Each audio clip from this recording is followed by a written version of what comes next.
السلام علیکم ورحمۃ اللہ وبرکاتہ۔ آپ کا استقبال ہے ہمارے چینل اردو کلاس میں۔ ہمیں امید ہے کہ آپ حضرات بخیر و عافیت ہوں گے اور اردو سیکھنے کے لیے ہر سبق کو اسٹیپ بائی اسٹیپ پڑھ رہے ہوں گے۔ آپ نے اگر پہلے والے سبق کو اسٹیپ بائی اسٹیپ پڑھا ہے تو انشاءاللہ ہر اگلا آنے والا سبق آپ کے لیے آسان ہوتا جائے گا۔ اس سے پہلے والے سبق میں ہم نے کنویں کا بیان اسٹارٹ کیا تھا اور ہم نے آپ سے وعدہ کیا تھا انشاءاللہ 2 اسٹیپ میں پورا کریں گے۔ ایک اسٹیپ مکمل ہو چکا، ہم نے یہاں تک پڑھ لیا تھا۔ اب ہم کو آج یہاں سے لے کر آخری پیج تک پورا پڑھ لینا ہے۔ بہت ہی زیادہ آسان ہے، آپ ویڈیو کو اینڈ تک دیکھیں، ذرا بھی اسکپ نہ کریں، انشاءاللہ ساری چیزیں آپ کو اچھے سے سمجھ میں آ جائے گی۔ تعلیم الاسلام کے دوسرے حصے کا 31واں صفحہ ہے۔ اب ہم پڑھنا اسٹارٹ کرتے ہیں، آپ کو دھیان سے سننا ہے۔ بسم اللہ الرحمن الرحیم۔ سوال: اگر مرا ہوا جانور کنویں میں گر جائے تو اس کا کیا حکم ہے؟ جواب: سوال سمجھ میں آ جائے گا، جواب آسانی سے سمجھ میں آ جائے گا۔ مرے ہوئے جانور کے گر جانے کا وہی حکم ہے جو کنویں میں گر کر مرنے کا بیان ہوا۔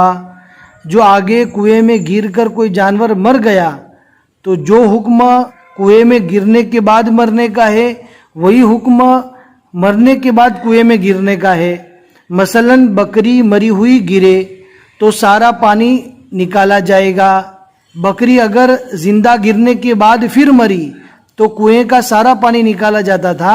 اسی طرح مرنے کے بعد اگر گر گئی، ہوا کی وجہ سے یا کسی اور وجہ سے مرنے کے بعد گری تو بھی کنویں کا سارا پانی نکالا جائے گا۔ اور آگے ہے: اور بلی مری ہوئی گری تو 40 یا 60 ڈول۔ بلی اگر گرنے کے بعد مری تو اس میں 40 یا 60 ڈول نکالے جاتے ہیں، اور اگر مرنے کے بعد گری تو بھی 40 یا 60 ڈول نکالنے پڑیں گے۔ اور چوہا مرا ہوا گرا تو 20 یا 30 ڈول نکالے جائے۔ بہت ہی آسان ہے۔ پھر آگے کا سوال ہے۔ سوال: اگر پھولا یا پھٹا ہوا جانور گر جائے تو کیا حکم ہے؟ اگر کوئی جانور پھولا ہو یا پھٹا ہو اور گر جاوے کنویں میں تو اب اس کا کیا حکم ہے؟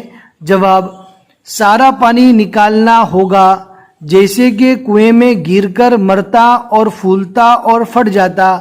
پہلے والے سبق میں ہم نے پڑھ لیا کہ جس طرح جانور، چاہے وہ کون سا بھی جانور ہو جس میں بہتا ہوا خون ہو، وہ کنویں میں گر گیا، پھول گیا، تو پھول جانے کی وجہ سے چاہے جانور چھوٹا ہو، بڑا ہو، بلی ہو یا پھر مرغی ہو، جس طرح ناپاک ہو جاتا تھا پورا کنواں پھول اور پھٹ جانے کی وجہ سے، اسی طرح اگر پھولا ہوا یا پھٹا ہوا آلریڈی پہلے سے ہے اور پھر گر گیا تو بھی کنویں کا سارا پانی نکالا جائے گا، چاہے جانور چھوٹا ہو۔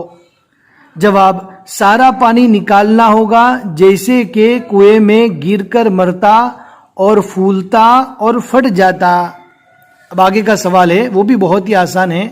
سوال: اگر کنویں میں سے مرا ہوا جانور نکلے اور معلوم نہ ہو کہ کب گرا ہے تو کیا حکم ہے؟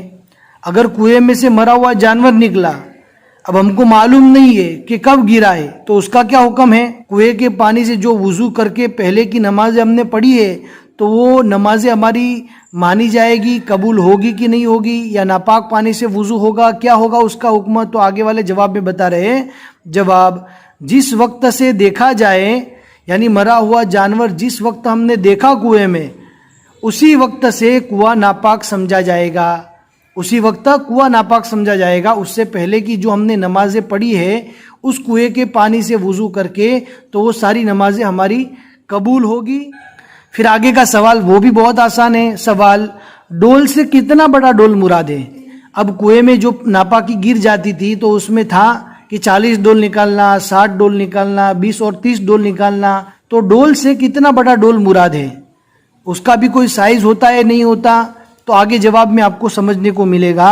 جواب: جس کنویں پر جو ڈول پڑا رہتا ہے وہی معتبر ہے، یعنی کنویں میں عام طور پر پانی نکالنے کے لیے جو ڈول رکھا جاتا ہے، اگر بڑا ہو تو بڑا، چھوٹا ہو تو چھوٹا، تو جو ڈول کنویں پر رکھا جاتا ہے اسی کا اعتبار ہوگا۔ یہ تعلیم الاسلام کے دوسرے حصے کا 32واں صفحہ ہے اور یہ آخری پیج ہے۔ سوال: جتنے ڈول نکالنے ہیں ایک ہی مرتبہ نکالنے چاہیے یا کئی دفعہ کر کے نکالنا بھی جائز ہے؟